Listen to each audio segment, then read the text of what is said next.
The rate of cooling greatly affects both the size and arrangement of the crystals, a property called texture.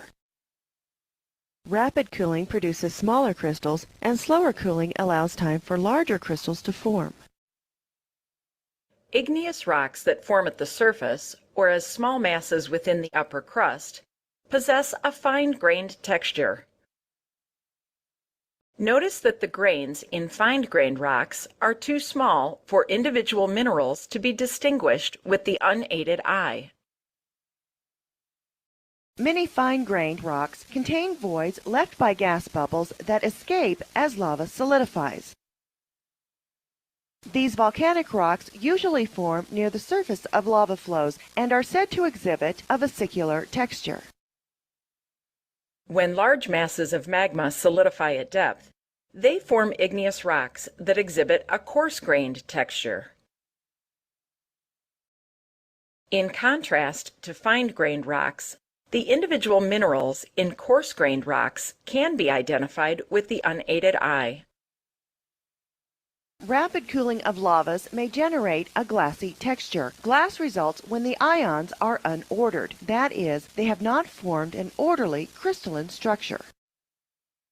Rocks with a glassy texture, like obsidian, also form when silica-rich lava is extruded as a viscous mass that solidifies as a glass. During some volcanic eruptions, silica-rich lava is ejected into the atmosphere, where it is chilled quickly. These events can generate a frothy mass of fine shards of intertwined glass called pumice. Match the textural terms by dragging the names in the center boxes to the appropriate rock samples.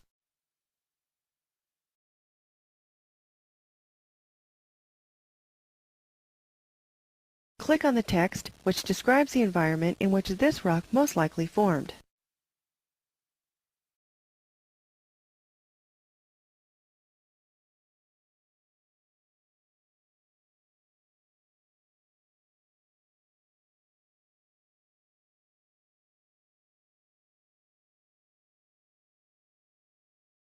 In addition to the igneous textures already considered, some igneous rocks have large crystals embedded in a matrix of smaller crystals. These rocks are said to have a porphyritic texture. The large crystals in such a rock are referred to as phenocrysts, with a matrix of smaller crystals called ground mass. Porphyritic rocks form when certain minerals begin to crystallize and grow quite large before others begin to form. Then the magma containing these large crystals migrates to a new environment where cooling takes place more rapidly.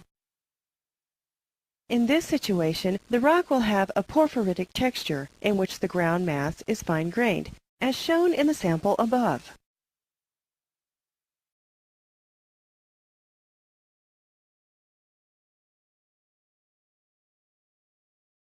In other situations, the magma may migrate to a smaller intrusive body where cooling occurs more rapidly, but still slowly enough to produce visible crystals.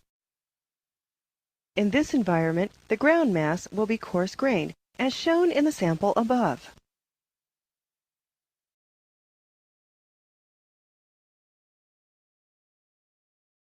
Based on what you have learned about crystal size and cooling rates, click on all the labels which describe the possible environments of formation for this rock.